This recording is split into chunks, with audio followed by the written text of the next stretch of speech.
So before I go any further, it's time to consult the old Motors repair manual. Back in the day, all you needed to fix a car, if you had a car and you had one of these Motors auto repair manuals and a set of basic tools, you could fix anything you could buy.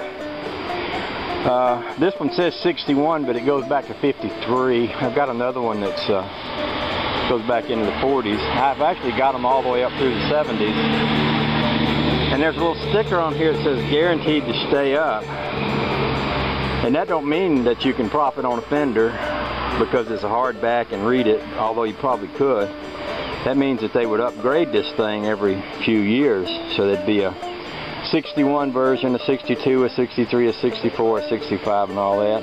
And back when I was a kid, this is what we relied on. If we was working on something, this was the book right here. It's got all the details in it. With that said, I was reading this. It's interesting. It's talking about cylinder head replacement, and it says, in instances where cylinder head gasket leakage is hard to control, aluminum paint can be applied to the gasket as a sealer. Spray one coat of aluminum paint on both sides of the gasket and allow the paint to dry. Then spray a second coat on both sides, and while the paint is still wet, install the gasket. Torque the head and manifold bolts to specifications to complete the job. That's just interesting. No one's mentioned aluminum paint on heads that I know of in a very long time. In fact, nowadays engines are all made out of aluminum, but it's just interesting little tips you get there, you know. So what I'm looking for here is a rocker arm. This is, by the way, a good diagram of how the rockers oil on this 272 engine.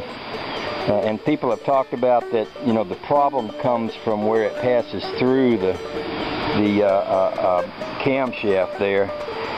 Some of these passageways can get stopped up. You can see there's an oil passageway, goes from the center of the camshaft up to the, looks like the second knob on that rocker.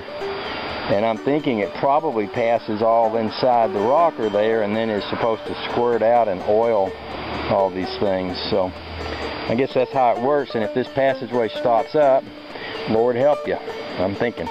So that's not what I really wanted to look at. What I really wanted to look at is the, I'm going to be curious to see what they say about valve adjustment and torquing, if they do say anything at all about torquing the valve shafts. So I'm going to put the camera down and do some reading, and then we'll come back to all this. Okay? Okay, let's talk about some engine basics. This is the diagram for the 272, which is what I have in my engine. And you can see that number one cylinder is the first one on the passenger side. Over here there's a valve arrangement diagram which starts from front to rear, and on the 272 it is exhaust, intake, intake, exhaust, exhaust, intake, intake, exhaust, which means from the front to back you've got your exhaust valve, your intake valve, then your exhaust valve, etc. The guy I was watching on YouTube the other day would just spin the engine over and watch these move, and then he would adjust them based on watching them move, which was pretty clever. Because the other way to do it is like here, it says, I'm going to show you, it says make 3 chalk marks on the vibration damper, space the marks 90 degrees apart, a quarter circumference so that the timing mark, the damper, is divided into 4 equal parts. Rotate the crankshaft until number 1 piston is near top dead center at the end of the compression stroke, and adjust the following valves.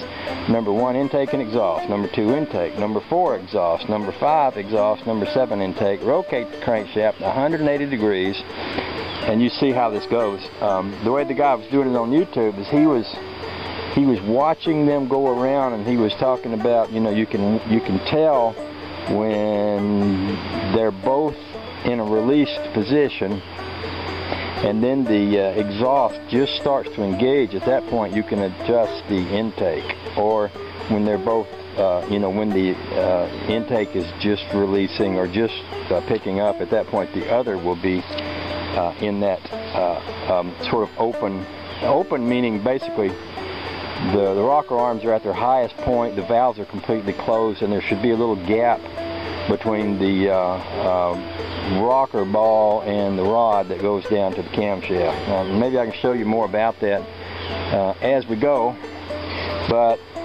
even though I'm going to try to adjust the valves by the way I saw it done in the video Cutworm sent me, I also wanted to look at this. I may do it this way instead, just because it was really obvious that guy knew his stuff. I would say, for me, not so sure about it. So I may just do this by this method.